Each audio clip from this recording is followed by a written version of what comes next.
Hello and welcome back to another Rock Records Reviewed. My name's Adam, and this week for my 30th show, we're going to do something a little bit different.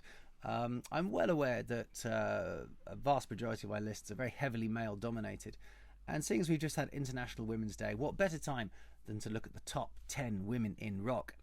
Now, there are so many women who could make a list like this, so as always, I need some kind of criteria. So I'm really looking at the pioneers, the groundbreakers, and the influencers in rock music. So without any further ado, let's crack into it. At number 10, Grace Slick from Jefferson Airplane. Grace Slick was really one of the first women in rock music. It's roughly at the same time in the late 60s. In the UK, we really had kind of pop singers. We had Sandy Shaw and Cilla Black and people like that. But in America, you were already rocking out, you women. Grace Slick, Janis Joplin, Carole King, no end of women. Many of whom will make this list. But I think the thing about Grace Slick is that Jefferson Airplane became one of the go-to bands that represented the late 60s and psychedelia with songs like White Rabbit and Somebody to Love. And Grace Slick was absolutely there at all the key events. She was at Woodstock. They played Altamont. They played Monterey. They played the Isle of Wight Festival. All these watershed moments in the history of rock music in the late 60s as it was developing and becoming sort of an enormous cultural event. At number 9, Siouxsie Sioux from Siouxsie and the Banshees. Siouxsie and the Banshees were a hugely influential punk band. They were there at the first wave of punk, and Siouxsie Sioux was actually there on the television program when the Sex Pistols swore and made all the headlines the next day. She's a proper iconoclast as the first woman of punk. The idea of being about, punk being the freedom of expression, doing what you want to do. Nobody was going to tell Siouxsie Sioux how to dress, that she shouldn't look so out there with her hair like that and her makeup and her behaviour and everything. She also had that style of singing that became very, very influential. Not a trained voice by any means. But people, PJ Harvey, Jeff Buckley, U2, The Smiths, Joy Division, The Cure, there are no end of people who are influenced by Siouxsie Sioux and Siouxsie and the Banshees. So ergo, she has to be on this list as a massive influence. And as I said, the first woman of punk. At number 8, Janis Joplin, one of the great blues and soul singers of rock music. I think the fact that Janis Joplin only made 4 albums in her short career, which was only 3-4 years in the late 60s, speaks volumes about the impact that they've had. And she's still spoken of in revered tones as one of the great singers. She really had this extraordinary voice. It's heart-wrenching, almost difficult to listen to it sometimes, but I mean that in the best way. She had a difficult personal life, I think, and that comes out in her music. And I think she's one of the first rock singers to really bring all that inner turmoil into her electric, captivating stage performances. You can see it in her Monterey performance. I know a lot of jazz singers and blues singers and soul singers have done it before, but Janis brought all of that onto the stage. And I think it's now really common for singers to do that, to bring all of that onto the stage with them. And Janis was one of the very first to do it in the rock field. At number 7, Tina Turner, the queen of rock and roll, born Annie Mae Bullock. Tina Turner is just an absolute force of nature and energy and swagger. If you watch Tina Turner performing with the Icon Tina Turner review in the 60s, it's electrifying. She's shimming away with the hair and that incredible voice. She was proper rock and roll. She toured with the Stones, and you can see those performances. And just, I would have hated to go on stage after Tina Turner. I'd just be thinking, how do you follow that?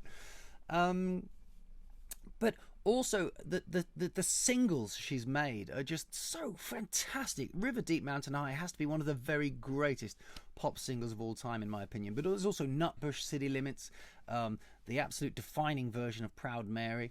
And then she had this rebirth in the 80s and became an 80s icon when she made the Private Dancer album. She's won 12 Grammys, Lifetime Achievement Awards, just all those great singles. I think Tina Turner has to be on this list for that voice alone, really.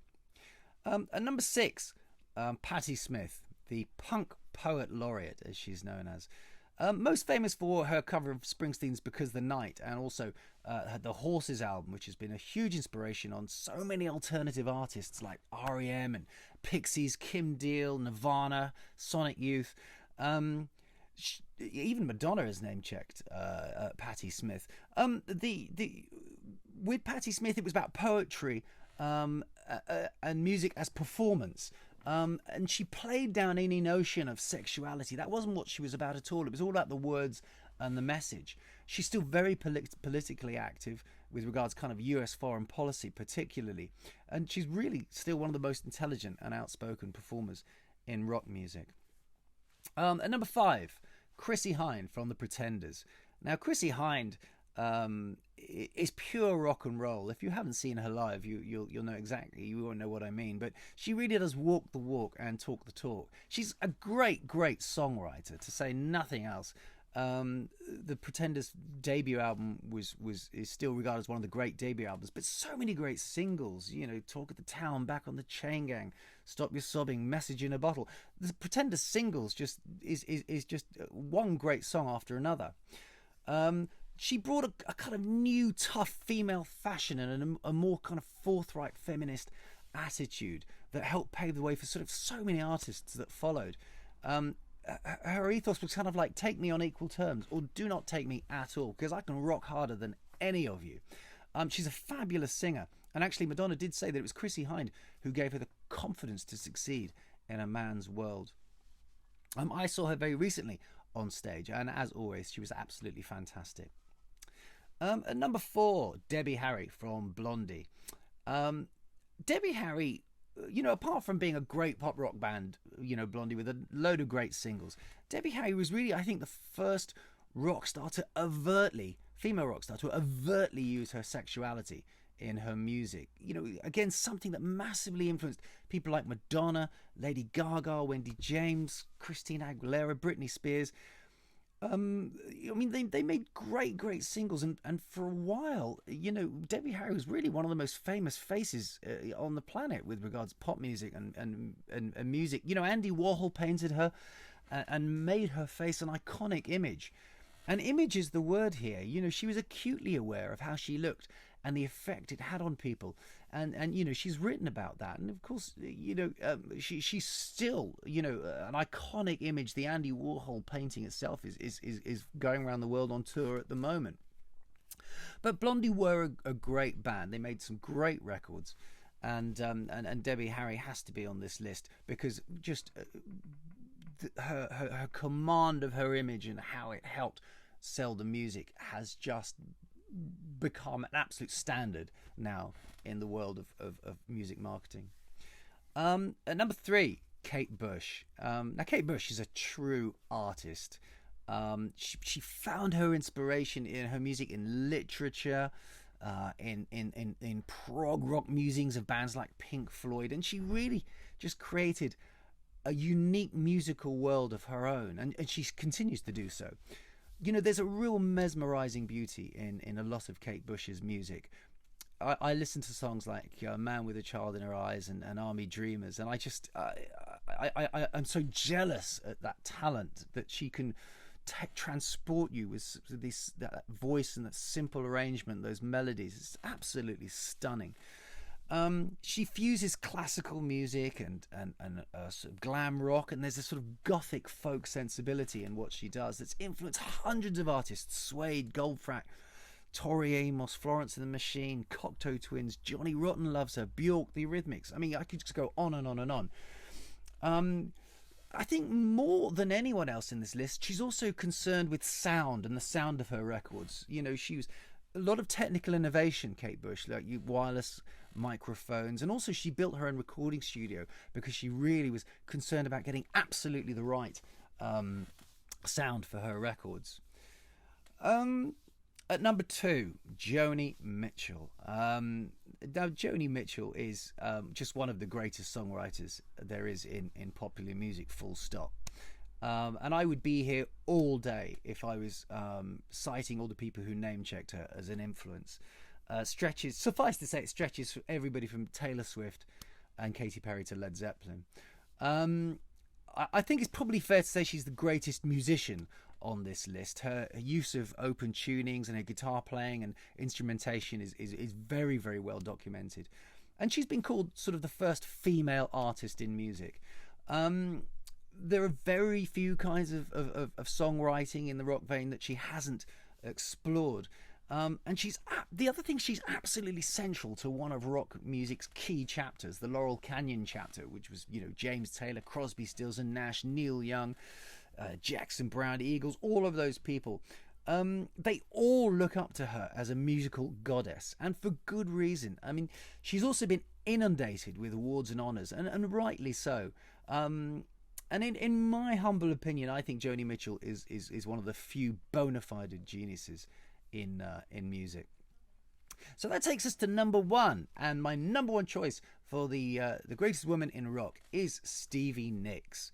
The reason I think Stevie Nicks has all the elements that would put her at the top of this list. For a start, she's central to one of rock music's most fascinating soap operas. That is the inner turmoil and ever-changing relationships of Fleetwood Mac. Famously, she was with Lindsey Buckingham for many, many years, and then they had this very fiery breakup, and then she had an affair with Mick Fleetwood. She's been out with Joe Walsh and Don Henley and all these people, but she's not on this list because of her boyfriends. That would be ridiculous. She's on this list because she as a member of Fleetwood Mac and as a songwriter, she has written a number of songs that are just absolutely worldwide in their fame and popularity, that you are constantly hearing on the radio today, all the time, as a solo artist as well. She also has, apart from that unimaginable success as a songwriter and a member of Fleetwood Mac and a solo artist, she has an iconic look that continues to influence, rock and rock fans and performers today, with the chiffon and the silk and the scarves and everything. She also has that rock and roll lifestyle. The rumours about her, you can look them up. Some of them are quite funny. She denies them all. But the fact that, she has this rock and roll aura about her just adds to her image, I think.